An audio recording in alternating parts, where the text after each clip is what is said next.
Did you know that in the UK, wealth is distributed unevenly among different ethnic groups, and the Black African household generally has lower wealth? Recent studies show that Black African household generally has about £24,000 in wealth when compared to white households which have over £197,000 in wealth.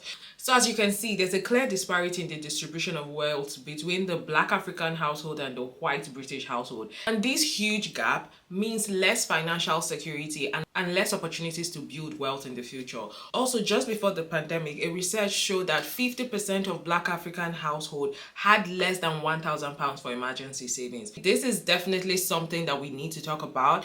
How can migrants get ahead in the UK and better build financial security and wealth for themselves? In this video, I'm going to be talking about the 7 bad money habits that are holding immigrants back. These habits are the things that are keeping us poor and broke.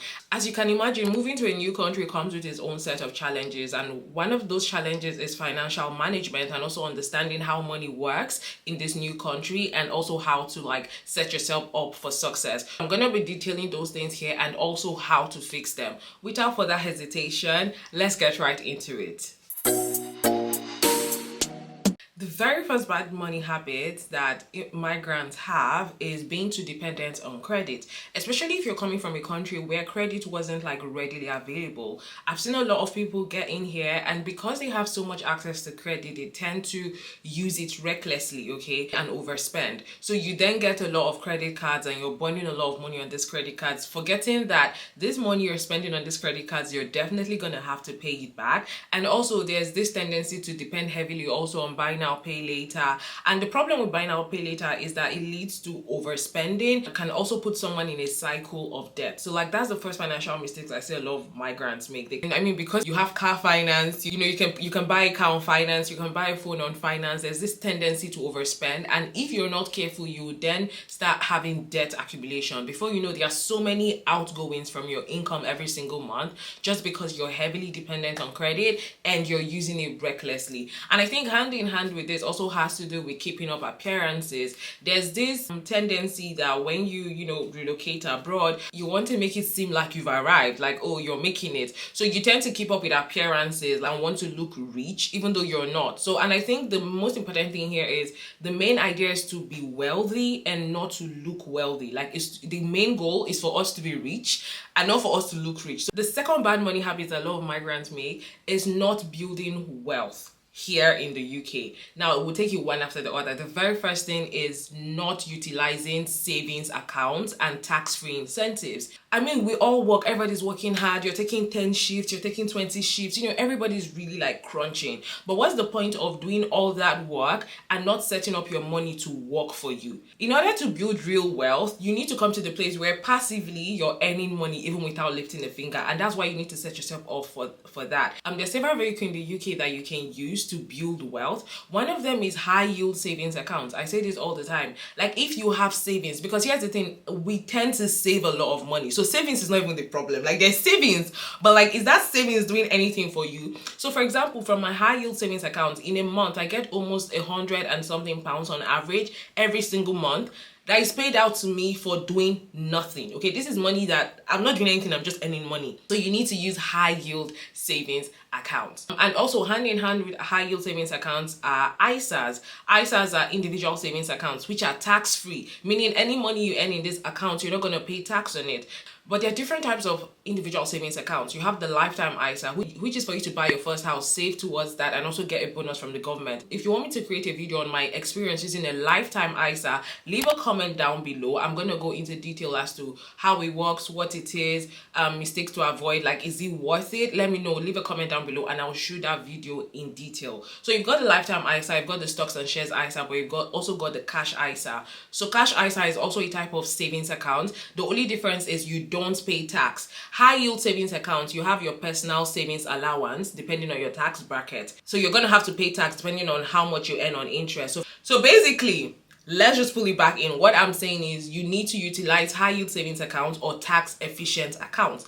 So there are several cash ISAs out there. One of the cash ISAs that I use at the moment is called Plum. They currently have a 4.92% cash ISA that you can put your money into and just earn money on it. Link in the description box below if you want to open that account and save into it. The next thing on that not building wealth in this country is not having an emergency savings, not having a looking out for me fund, like I call it. Like, you need to save up money just in case anything happens. Like, your emergency fund is your cushion, right? It's like your cushion for whatever life throws at you. So like, if for example you have to do a last minute trip to Nigeria for something, maybe an emergency, where are you going to take that money from? That's what emergency fund is for. Or maybe, you know, all of a sudden you woke up, you heard that they fired everybody, and then how are you going to survive? That's where your emergency fund comes in. So emergency fund is just your safety net. So like, what's the point of doing all this work and not having any savings to look out for your own self?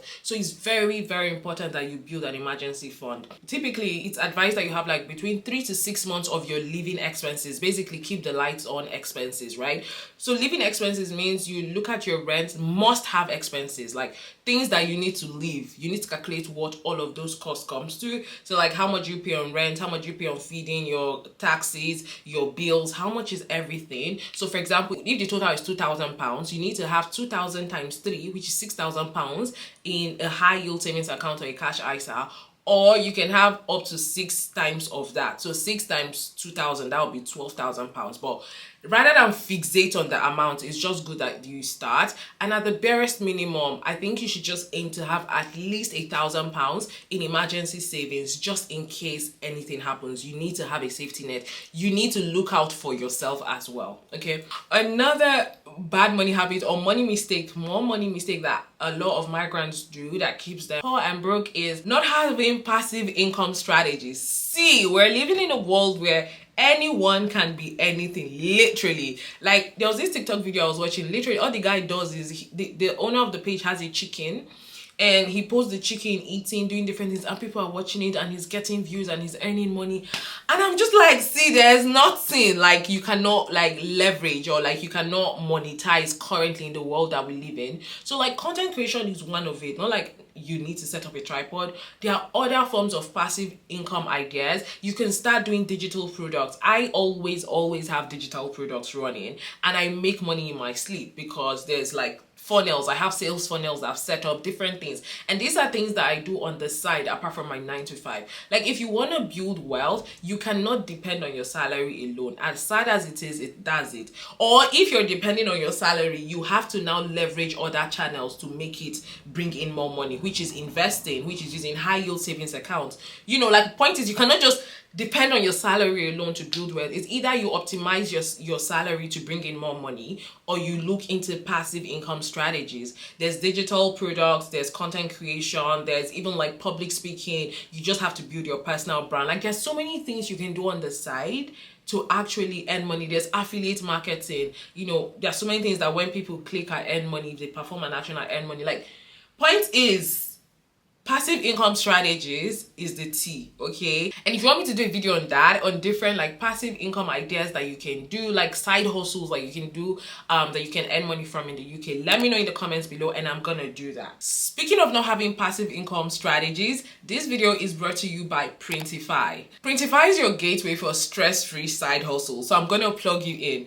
It is an on-demand printing platform where you can design custom products and sell them without dealing with the hassle of shipping. So Printify is going to handle the shipping of whatever you design on the platform. So they have like a ton of products that you can design and start selling to earn money on the side. And also Printify offers top-notch quality items. They have a lot of quality items on the website that you can just design, and also they integrate seamlessly with other platforms like TikTok, Amazon, Etsy. What this means is when you create a product, you can easily link it on your TikTok page, or you can, you know, share it to Amazon so more people can see it, or you can post it on Etsy, and Printify will still be the ones to handle the delivery of whatever of whatever you're designing to sell to people. So how do you get started on Printify? It's simple. All you have to do is create your account on the website, choose a custom product and design it, or you can upload your existing design. So if you already have a design, you can upload it on the website. And that's it. You publish it to sites like Amazon, TikTok, Shopify, Etsy, and then Printify is going to handle delivery. Easy peasy. So this is definitely one passive income idea, which is why I said like selling products. This is actually physical products. So you should check out Printify and see if that's something you can use or you can start on the side to earn money passively. Another bad money habit here is not investing. So there's only so much that your money can do with savings. But if you want to really build wealth, you need to start investing. You need to start putting your money in things that are going to help you make money without lifting a finger. Now, the thing is, with investing, a lot of people tend to be like, oh, I'm scared of losing my money. Oh, I don't want to invest. But the truth is, even just keeping your money in a savings account, you are losing money. So I think because the value, like, for example, if you put £2,000 in a savings account, because the money doesn't go down, it doesn't dawn on you that that money is losing value, and that's because of inflation. So for example, if at the time you had that savings, a bottle of milk was £1 and then now it's £1.20, it means you've actually lost value in that savings. You're better off investing. But of course, with investing comes risk. And also, once again, this is not personal finance advice. This is more for information and just for you to take 1 or 2 pointers from this video. With investing comes risk. Definitely, but then you can manage your risk. There are low risk investment vehicles, there are medium risk, there are high risk. It's up to you to tailor your investment to your risk appetite. One of the simplest things to invest in, or one of the low risk things and beginner friendly, is an index fund. So with an index fund, there are several types. There's the S&P 500, which is the top 500 companies in the US. So what are the chances that all the 500 companies are going to crash at the same time? It's very unlikely. There's the FTSE 100, which is like the top performing 100 companies in the UK. If you invest your money in that, you're investing in 100 companies at the same time. So what are the chances that all of them are gonna crash at the same time? You get it. The risk is a bit minimized. I think I already have a video where I talk about beginner investing, how to start investing. I'm gonna link it up here. But like, that's also one of the mistakes that a lot of migrants do, like bad money habits. And the truth is, the sooner you start, the most important thing in building wealth is time. The person who starts earlier has a better advantage than someone who starts later on in life. And so the more we don't do anything, the more we're losing out on opportunities to actually grow and build our wealth. Another point under not building wealth is not planning for retirement, not having a pensions or paying into pensions. Now I get that, because I was also of that school of thought previously, where it's like, oh, I might go back to Nigeria, so I don't want to be doing anything here. Now that's a given, but at the same time, you might stay here, right? So my point is, paying into a pensions is such, like, the amount of money you're paying into pensions compared to what you earn is so little, and the benefit that you get on that is so much for you to miss out on not putting money into pensions. Because when you have a workplace pension, so your employer, you have a pension, they deduct it from your payslip, whatever money you put there, your employer also by law has to contribute a certain amount on top, and on top of that you get a tax relief from the government. So by not putting money into pensions,